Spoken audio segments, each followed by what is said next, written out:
बंदर और मगरमच्छ। बहुत समय पहले की बात है। घने हरे भरे जंगल के बीच एक चतुर बंदर एक शानदार आम के पेड़ पर रहता था, जो एक चमकती हुई नदी के किनारे खड़ा था।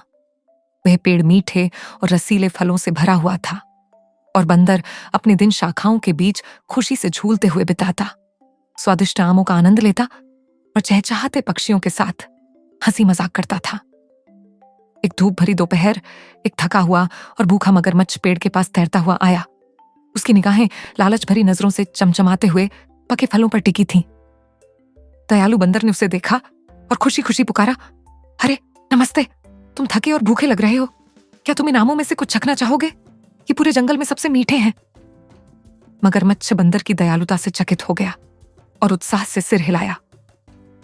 ओह, ये तो अद्भुत होगा। मैंने पहले कभी आम नहीं चखे।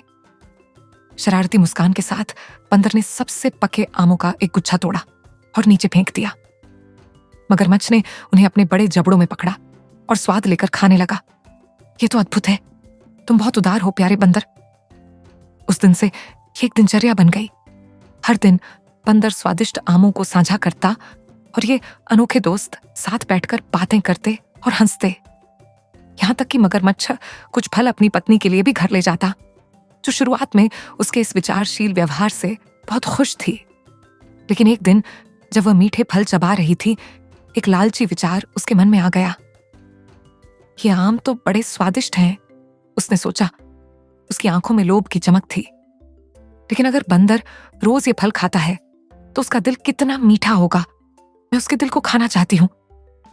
मगरमच्छ दंग रह गया। क्या मैं ऐसा नहीं कर सकता? वो मेरा प्यारा दोस्त है। लेकिन उसकी पत्नी जिद पर अड़ी रही। अगर तुम मुझसे सच्चा प्रेम करते हो तो मुझे बंदर का दिल ला कर दो, वरना इस घर में लौटने की कोशिश मत करना। दोस्ती और पत्नी की मांग के बीच फंसा मगरमच्छ भारी मन से एक योजना बनाने लगा। अगली सुबह वह हमेशा की तरह पेड़ के पास तैर कर आया, अपने अपराध बोध को एक झूठी मुस्कान से छिपाते हुए। बंदर, मेरे प्यारे दोस्त, मेरी पत्नी ने तुम्हारे बारे में और तुम्हारी उदारता के बारे में बहुत सुना है। वह तुमसे मिलना और तुम्हारा धन्यवाद करना चाहती है। क्या तुम आज मेरे घर चलोगे? बंदर की आंखें खुशी से चमक उठी।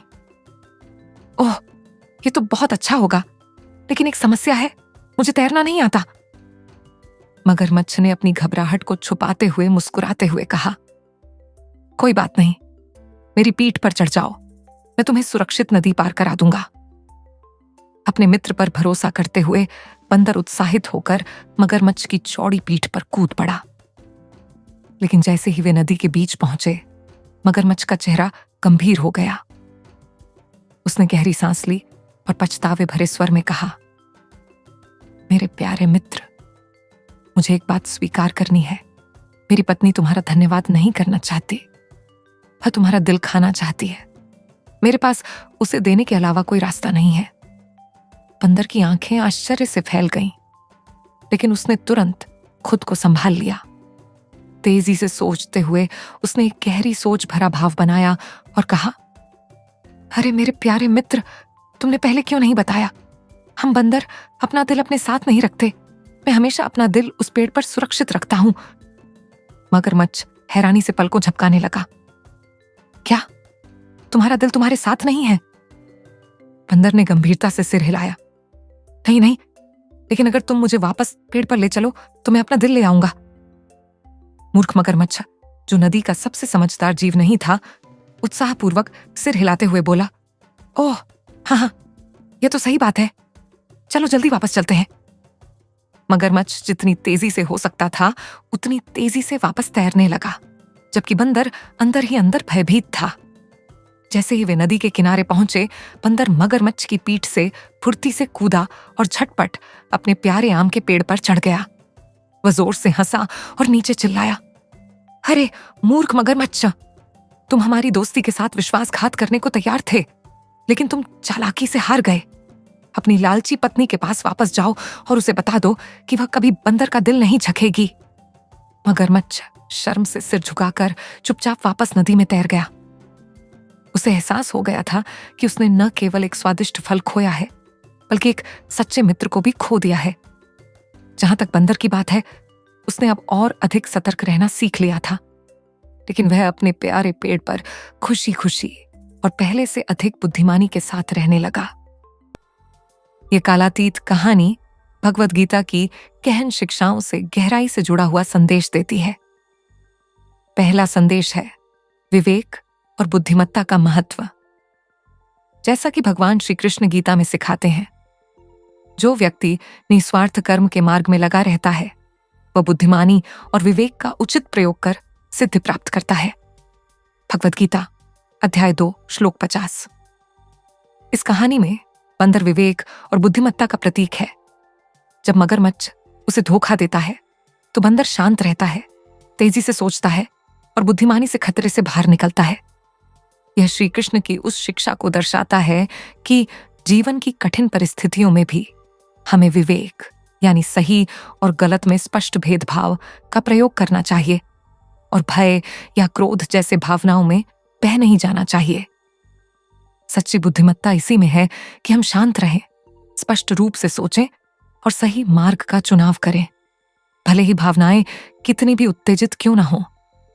उसी समय मगरमच्छ का पतन हमें गीता का एक और शाश्वत सत्य याद दिलाता है, अनियंत्रित इच्छा और आसक्ति का खतरा। श्री कृष्ण गीता के अध्याय 3 श्लोक 37 में चेतावनी देते हैं, यह काम और क्रोध ही है जो रजोगुण से उत्पन्न होते हैं और यही बड़े भस्म करने वाले तथा महान पाप के कारण है। इस कहानी में मगरमच्छ की पत्नी स्वार्थी इच्छा, काम का प्रतीक है, जो लोभ और असंतोष से अंधी हो जाती है। मगरमच्छ हालांकि शुरुआत में अनिच्छुक था, परंतु अपनी पत्नी की स्वीकृति पाने की चाहत में आसक्ति का शिकार हो जाता है और एक सुंदर मित्रता को लगभग नष्ट कर बैठता है। जब इच्छा और भावनात्मक बंधन हमारे कार्यों को नियंत्रित करते हैं तो हम जो खोते हैं वह उससे कहीं अधिक होता है जो हम पाते हैं। इस प्रकार बंदर और मगरमच्छ केवल एक बच्चों की कहानी नहीं है, ये हमारे भीतर चलने वाली लड़ाइयों का प्रतिबिंब है। बुद्धिमत्ता बनाम आवेग, निष्ठा बनाम स्वार्थ। यह शिक्षा आज भी उतनी ही सच्ची है जितनी हजारों साल पहले थी। हर निर्णय में गीता हमें याद दिलाती है कि हमें विवेक के साथ कार्य करना चाहिए, स्वार्थी इच्छाओं से मुक्त होकर। और ऐसा करने से हम न केवल जीवित रहते हैं बल्कि सच्ची शांति और सुख भी प्राप्त करते हैं। अगर आपको ये कहानी पसंद आई हो तो कृपया इस वीडियो को लाइक करें और ASA हिंदू विजडम चैनल को सब्सक्राइब करें। आइए हम साथ मिलकर बढ़ें और इन दिल को छूने वाली कहानियों को पूरी दुनिया में साझा करें।